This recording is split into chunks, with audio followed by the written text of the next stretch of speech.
ये वतन का राग। इस कार्यक्रम के सभी सुनने वालों को हमारा नमस्कार। वतन का राग कार्यक्रम में आज हम आत्मीय स्मरण कर रहे हैं वैदिक साहित्य के मर्मज्ञ डॉक्टर गोविंद चंद्र पांडेय का। कहा गया है कि जिस तरह संसार की वस्तुओं को देखने के लिए आंखों की आवश्यकता होती है, उसी तरह पारलौकिक और आध्यात्मिक तत्वों को जानने के लिए वेदों की आवश्यकता है। वेद इसलिए भी महत्वपूर्ण हैं क्योंकि ये अत्यंत गूढ़ विषयों का रहस्य सरलता से प्रकट कर देते हैं। भारतीय संस्कृति के इतिहास में वेदों का स्थान बहुत महत्वपूर्ण है। श्रुति और स्मृति की परंपरा से वेदों की यात्रा आगे बढ़ी और कहा जाता है कि भारतीय संस्कृति, धर्म और दर्शन का भव्य भवन वेदों पर ही टिका हुआ है। इसीलिए निरंतर वेदों की ओर चलने का आह्वान विद्वद्जन करते रहे हैं। वेद हमें अपनी जड़ों से जोड़ते हैं। वेद हमारी संस्कृति का गौरव हैं। और इसी वैदिक साहित्य के विख्यात मर्मज्ञ थे डॉक्टर गोविंद चंद्र पांडेय, जिन्होंने पुरातात्विक अनुसंधानों के कारण वैदिक युग के बदलते ऐतिहासिक परिप्रेक्ष्य के साथ वेदों को आधुनिक समय के समक्ष रखने का महान कार्य सिद्ध किया। गोविंद चंद्र पांडेय का जन्म 30 जुलाई सन 1923 को इलाहाबाद में हुआ था। उनके पिता का नाम श्री पीताम्बर दत्त पांडे और माताजी का नाम प्रभावती देवी था। इस परिवार का संबंध अल्मोड़ा के पिलखा गांव से था, जो वहां से निकलकर उत्तर प्रदेश के काशीपुर में बस गया था। यहीं उनकी स्कूली शिक्षा आरंभ हुई। वो अत्यंत मेधावी छात्र थे। यहाँ पंडित रघुवीर दत्त शास्त्री और पंडित रामशंकर द्विवेदी जैसे विद्वानों के सानिध्य ने उन्हें और प्रखर किया। उन्होंने व्याकरण, साहित्य और शास्त्रों का पारंपरिक रीति से गहन अध्ययन किया। स्कूली शिक्षा पूर्ण करने के बाद गोविंद चंद्र पांडेय ने इलाहाबाद से एमए किया। अपनी संपूर्ण शिक्षा के दौरान वो सदा सर्वोच्च अंक प्राप्त किया करते थे। उनकी प्रतिभा से प्रभावित होकर प्रोफेसर क्षेत्रेश चंद्र चट्टोपाध्याय ने उनका मार्गदर्शन किया। इस तरह प्रोफेसर चट्टोपाध्याय के सानिध्य में गोविंद चंद्र पांडेय ने तुलनात्मक भाषा शास्त्र, धर्म, दर्शन और इतिहास का गहन अध्ययन किया। यूं भारतीय संस्कृति की महक में उनका तन मन रंगने लगा और भारत भूमि के प्रति मन श्रद्धा से झुकने लगा।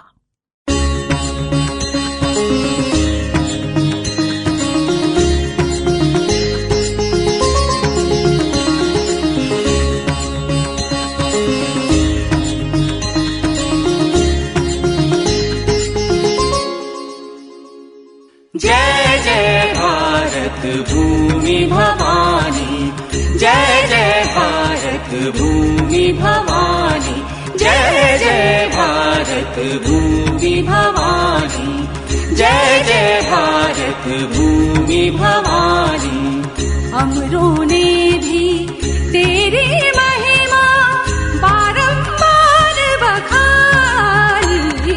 जय जय भारत भूमि भवानी, जय जय भारत भूमि भवानी।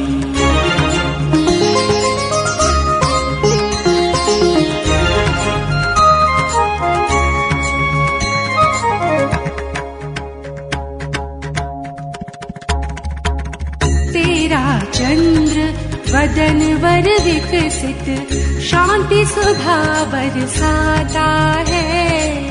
मलया निश्वास निराला नव जीवन सरसाता है। हृदय हरा कर देता है यह, हृदय हरा कर देता है यह अंचल तेरा धानी। जय जय भारत भूमि भवानी, जय जय भारत भूमि भवानी।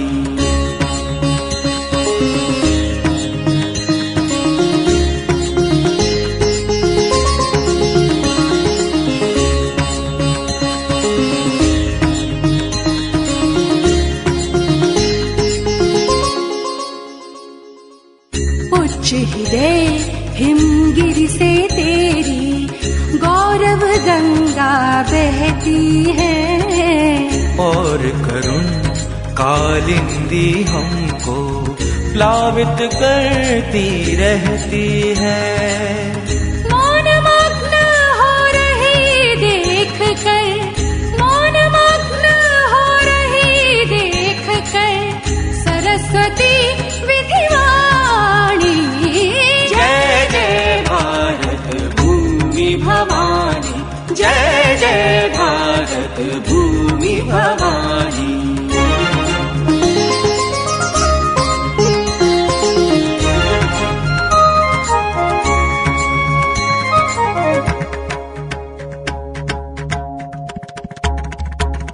तेरे चित्र विचित्र विभूषण है फूलों के हारों के। उन्नत अंबर आतपत्र में रत्न जड़े हैं तारों के। केशों से मोती झरते हैं, केशों से मोती झरते हैं, या मेघों से पानी। जय जय भारत भूमि भवानी, जय जय भारत भूमि भवानी। अमरों ने भी तेरी महिमा बारंबार बखानी।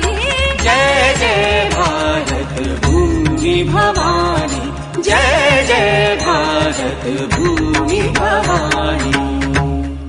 डॉक्टर गोविंद चंद्र पांडेय को गढ़ने में प्रोफेसर क्षेत्रेश चंद्र चट्टोपाध्याय की भूमिका अत्यंत महत्वपूर्ण थी। उन्हीं के मार्गदर्शन में गोविंद चंद्र पांडेय ने डीफिल की उपाधि प्राप्त की।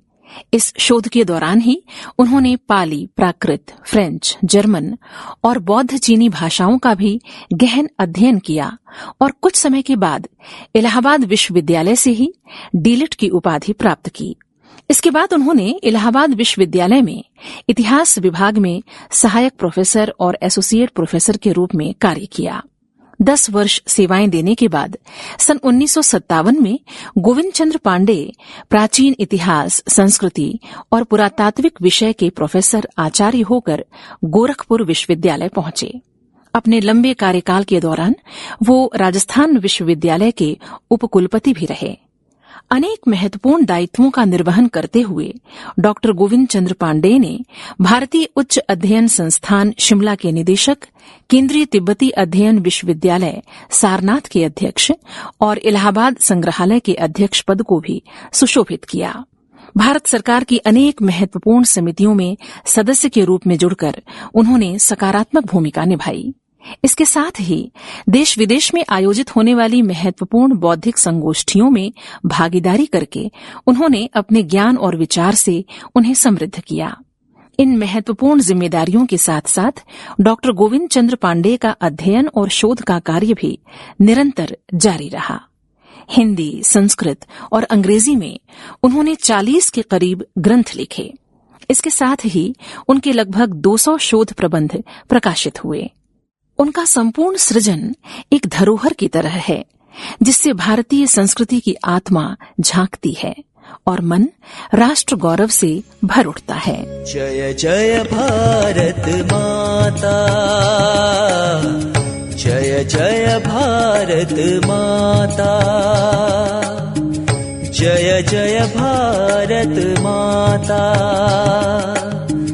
तेरा बाहर भी घर जैसा, तेरा बाहर भी घर जैसा, रहा प्यार ही पाता। जय जय भारत माता, जय जय भारत माता।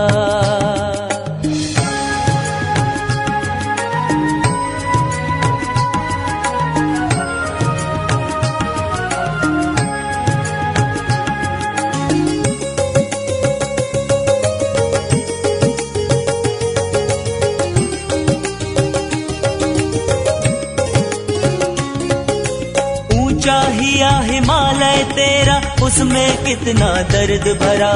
ऊंचा हिमालय तेरा, उसमें कितना दर्द भरा, फिर भी आग दबाकर अपनी रखता है वो हमें हरा।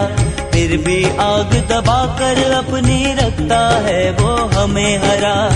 सौ सोतों से फूट फूट कर, सौ सोतों से फूट फूट कर पानी टूटा था। जय जय भारत माता, जय जय भारत माता।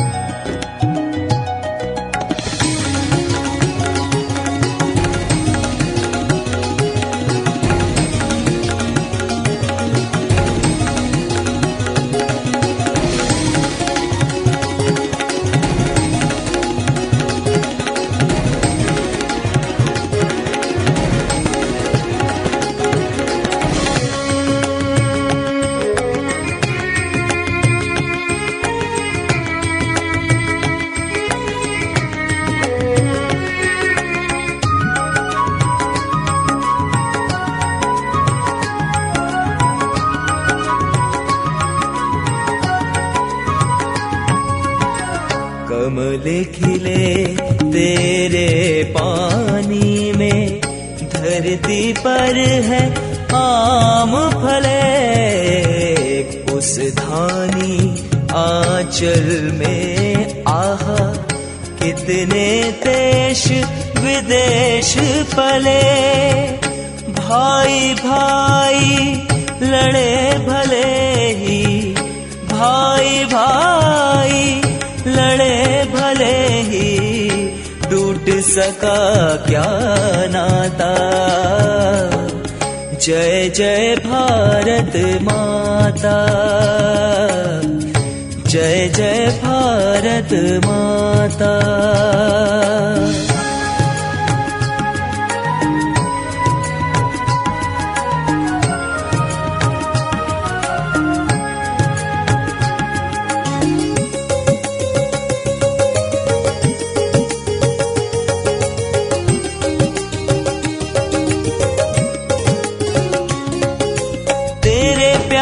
बच्चे हम सब बंधन में बहु बार पड़े। तेरे प्यारे बच्चे हम सब बंधन में बहु बार पड़े। किंतु मुक्ति के लिए यहाँ हम कहाँ न जूझे, कब न लड़े। किंतु मुक्ति के लिए यहाँ हम कहाँ न जूझे, कब न लड़े। मरण शांति का दाता है तो, मरण शांति का दाता है तो, जीवन क्रांति विधाता। जय जय भारत माता, जय जय भारत माता।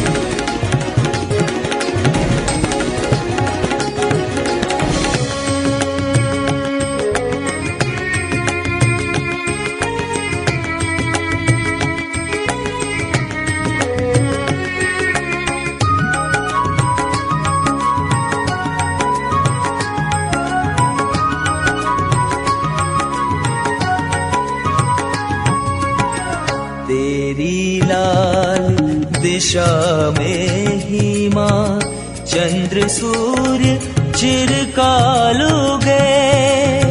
तेरे आंगन में मोती ही हिलमिल तेरे हंस चुगे।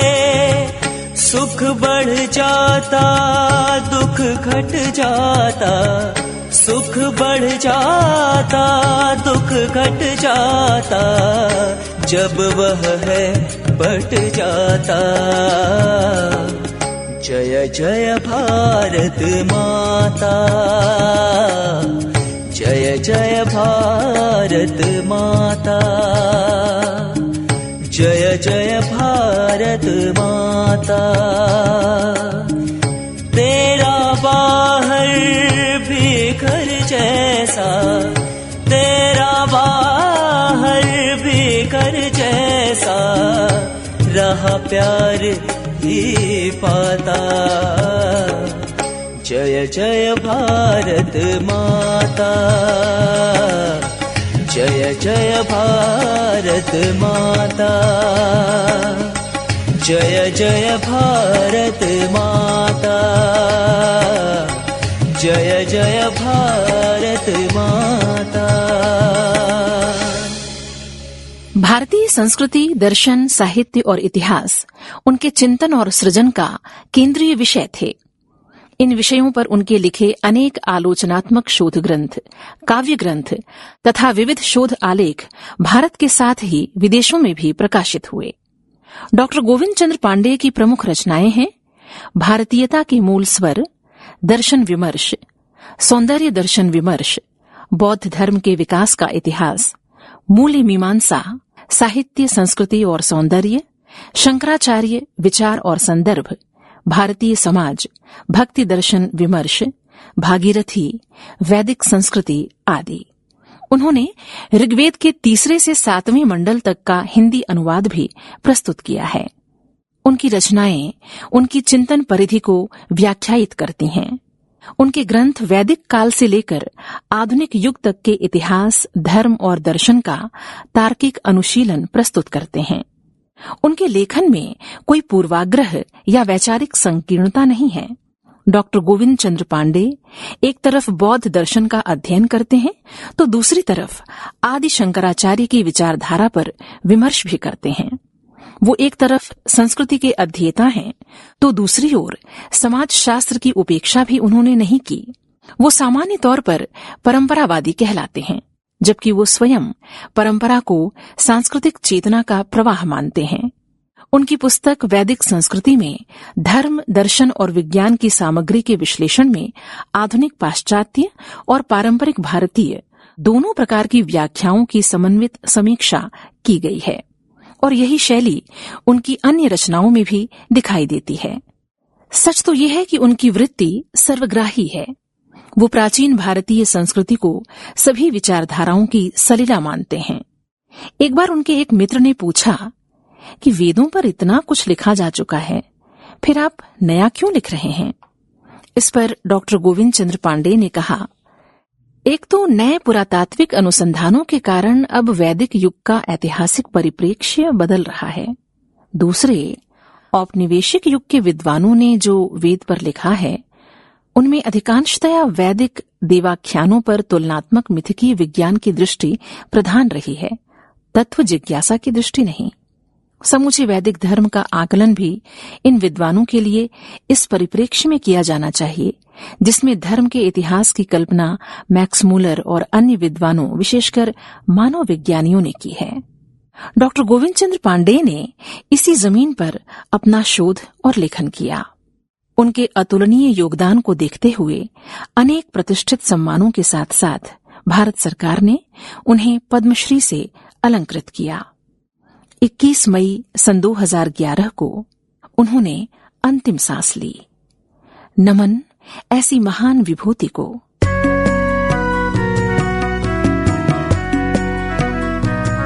मानस भवन में आर्जन जिसकी उतारे आरती।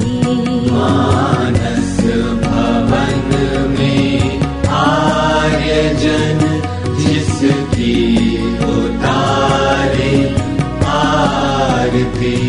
भगवान भारत वर्ष में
ये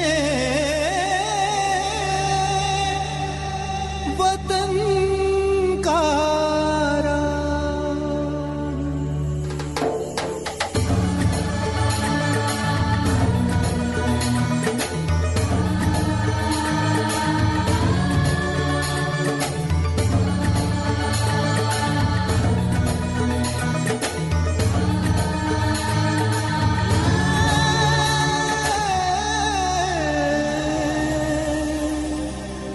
वतन का